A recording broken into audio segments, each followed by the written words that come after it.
Cash flow का अपने लोग आज जो है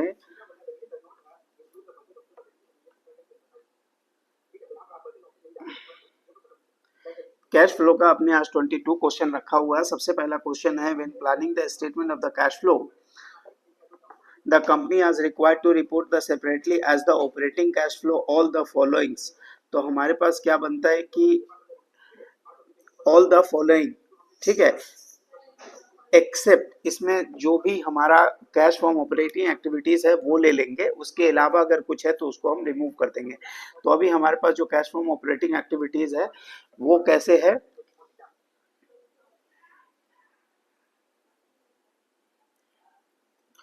तो हमारा जो अभी कैश फ्रॉम ऑपरेटिंग एक्टिविटीज है, ठीक है, तो पहला interest receive on the investment on bond, थोड़ी सी एम्बिग्युइटी है इसको लेके, लेकिन हमारे पास जो बी है, जो हमने interest paid to the companies bond, ये हमारे पास बिल्कुल क्लियर है कि हमारा ऑपरेटिंग एक्टिविटीज में आता है। कैश कलेक्शन फ्रॉम कस्टमर, ये भी हमारा ऑपरेटिंग एक्टिविटीज में आता है, जो कि डायरेक्ट मेथड में आता है। उसके बाद बोला है कैश कलेक्शन, उसके बाद है cash dividend paid on the companies stock. तो ये हमारे पास जो होता है ये एक्सेप्शन में है, तो इसकी रीजनिंग ये होती है कि पहला जो है आंसर डी आएगा, क्योंकि हमको एक्सेप्शन बताना था। और दूसरी इंपॉर्टेंट बात ये है कि इसकी रीजनिंग है कि ये कैश फ्रॉम फाइनेंस एक्टिविटी है, क्योंकि ये क्या है, ये है हमारा, इसकी रीजनिंग है कैश फ्रॉम फाइनेंशियल एक्टिविटी या फाइनेंशियल एक्टिविटीज। तो क्वेश्चन नंबर 1 का तो आंसर आ गया। अब आता है क्वेश्चन नंबर 2। क्वेश्चन नंबर बोलता है कि statement of the cash flow is intended to help user of financial statement. तो कैश फ्लो जो होता है अपने फाइनेंशियल स्टेटमेंट के यूजर, अपने फाइनेंशियल के जो इंटेंडेड यूजर है उसके कौन से पर्पस को हेल्प करता है, कौन से पर्पस को सपोर्ट करता है। तो हम सबसे पहले लेते हैं, तो इससे पता चलता है कि ए में इसका ऑप्शन नंबर ए बोलता है कि evaluate the firms liquidity, solvency and financial stability, क्योंकि ऑपरेटिंग एक्टिविटी हमारा जो है लिक्विडिटी को बता देता है, सॉल्वेंसी एंड फाइनेंशियल स्टेबिलिटी जो है हमारा फाइनेंसिंग एक्टिविटीज बता देता है। फिर बोलता है इकोनॉमिक रिसोर्सेज एंड ऑब्लिगेशन, नहीं, ये तो हमको बैलेंस शीट से पता चलता है, कैश फ्लो से नहीं पता चलता। उसके बाद बोलता है determine the firms component of the income from the operation, ये हमारा पीएनएल से पता चलता है। और डी बोलता है कि whether the insider has sold or purchase the form stock, ये भी नहीं पता चलता। तो हमको जो स्टेटमेंट ऑफ द यूजर को जो पता चलता है वो होता है ए, बिकॉज ये बैलेंस शीट से ही पता, ये सिर्फ हमको कैश फ्लो से ही पता चलता है। Cash flow gives the idea for inflow, for inflows and outflows, ठीक है। तो ये हमारे पास 2 का हो गया। फिर अब हम आते हैं क्वेश्चन नंबर 3 पे। तो क्वेश्चन नंबर 3 बोलता है कि which of the following item is specifically included in the body of statement of the cash flow. तो मुझे बताना है कि कैश फ्लो जब हम बनाते हैं तो उसके अंदर क्या क्या चीज इसमें इंक्लूडेड होता है। तो पहला बोलता है कि specifically included in the body of financial state, operating, non operating, non operating के जैसा बोल के कुछ भी नहीं होता, ठीक है। तो ऑपरेटिंग यस करेक्ट है। फिर बोल रहा है conversion on debt to equity, ये बिल्कुल ये कैश फ्लो वाली एक्टिविटी ही नहीं है। उसके बाद acquiring an asset through the capital lease, ये भी नहीं आ सकती है। फिर बोल रहा है purchasing building, acquiring an asset through the capital lease. और दूसरा बोल रहा है purchasing a building by giving a mortgage to the seller. तो अभी जब मेरे पास ये बोल रहा है कि operating and non operating cash flow from operation which of the specifically include operating and non operating cash flow information, yes this is the A answer आता है हमारे पास। आंसर इसका बनेगा ए, क्योंकि operating and non operating, non operating बोले तो हमारे पास चाहे वो इन्वेस्टिंग हो जाए, चाहे वो हमारे पास फाइनेंसिंग हो जाए, ये दोनों की दोनों हमें, तो बेसिकली कैश फ्लो में हमारे पास क्या आता है, कैश फ्लो में आता है, cash flow includes operating and non operating. When you से द नॉन ऑपरेटिंग, इसका मतलब ये होता है कि इसके अंदर हमारे पास इन्वेस्टिंग एंड फाइनेंसिंग एक्टिविटीज का डिटेल इंक्लूड होता है। अब आता है क्वेश्चन नंबर 4। 4 का मतलब होता है with respect to the content and the form of the statement of cash flow.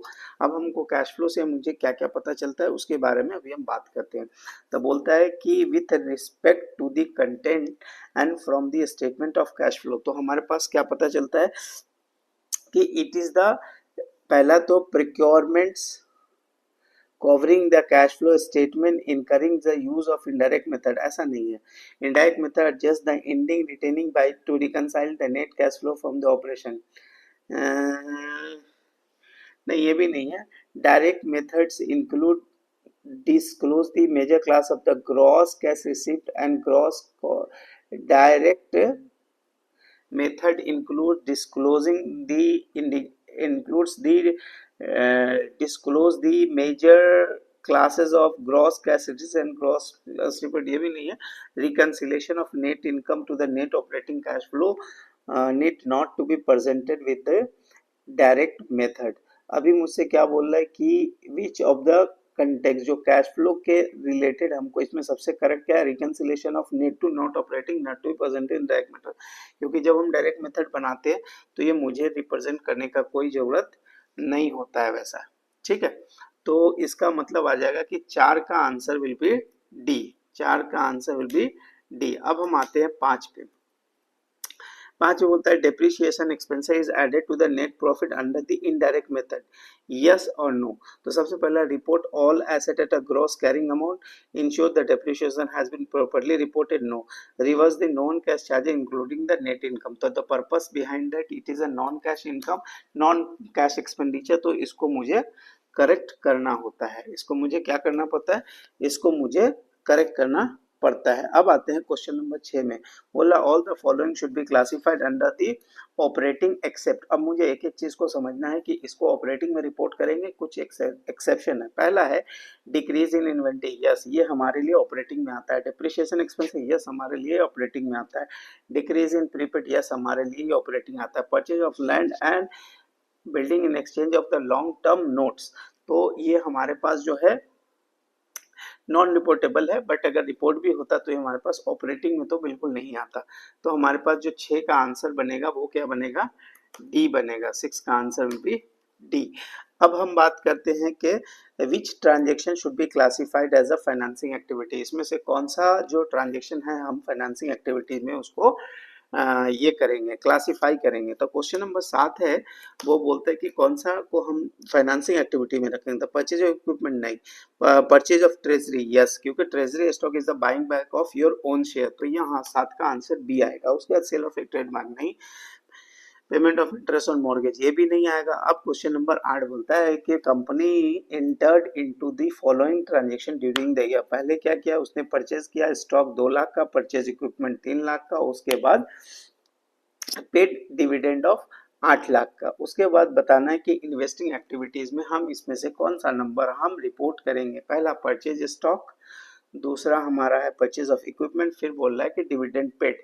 तो हमको इन्वेस्टिंग एक्टिविटीज में कितना अमाउंट हमको रिप्रेजेंट करना चाहिए। तो सबसे पहले जो हम परचेज ऑफ स्टॉक है ये हमारे लिए एक इन्वेस्टमेंट परचेज है, जो हम किसी और कंपनी का शेयर्स खरीद रहे हैं तो उसको हम रिपोर्ट करेंगे एज अ इन्वेस्टमेंट। फिर हम इक्विपमेंट खरीदते हैं, इसका मतलब है 3 लाख प्लस 2 लाख, यानी कि हमको 5 लाख का रिपोर्ट करना पड़ेगा। तो 8 का आंसर विल बी बी। अब क्वेश्चन नंबर 9 का आंसर क्या होगा, अब हम देखते हैं question what should be classified, what which should not be classified the financing activity. इसमें से फाइनेंसिंग एक्टिविटी में नहीं करेंगे। पहला issuance of the common stock, purchase of stock, dividend, interest, tax refund. Interest tax refund जो होता है वो हमारे लिए क्या हो जाता है, ऑपरेटिंग एक्टिविटीज हो जाता है, वो हमारे लिए क्या हो जाता है, ऑपरेटिंग एक्टिविटीज हो जाता है। अब क्वेश्चन नंबर 10 में हम आते हैं, तो वो हम फाइनेंसिंग में उसको रिपोर्ट नहीं करेंगे। क्वेश्चन नंबर 10 बोलता है कि all the following are investing activity except. पहला है cash flow to the purchase equipment, पहला। दूसरा बोलता है cash flow from the sale of dividend, पहला। ऑल एक्सेप्शन टू द, हमको इसमें से एक्सेप्शन बताता है किसका, इन्वेस्टिंग एक्टिविटी का। तो पहला बोल रहा है cash outflow to purchase equipment, ये तो हमारा इन्वेस्टिंग एक्टिविटी है। Cash inflow sale of bond, ठीक है, इसको थोड़ा वेट करेंगे। Cash outflow to lender of interest, तो ये हमारे पास जो है ये बेसिकली हमारा ऑपरेटिंग एक्टिविटी है। तो 10 का आंसर विल बी सी। 10 का आंसर जो है हमारे पास क्या आ जाएगा, सी आ जाएगा। उसके बाद हमारे पास आएगा question number 11, which of the following should not be included in the reconciliation of net income to net operating income. कौन सा आइटम इसमें से इंक्लूड नहीं होगा? पहले डिक्रीज इन यूनिट यस होगा, डिक्रीज इन प्रीपेड यस होगा, purchase of land and building in ये नहीं होगा, increase in income tax payable yes होगा। इसका मतलब 11 का सी, 11 का आंसर क्या आएगा? सी, क्योंकि वो जो है वो हमारा ऑपरेटिंग एक्टिविटीज नहीं है। अब आते हैं क्वेश्चन नंबर 12 पे। क्वेश्चन नंबर 12 बोल रहा है कि in preparing the statement of the cash flow the item included in the in preparing the statement of cash flow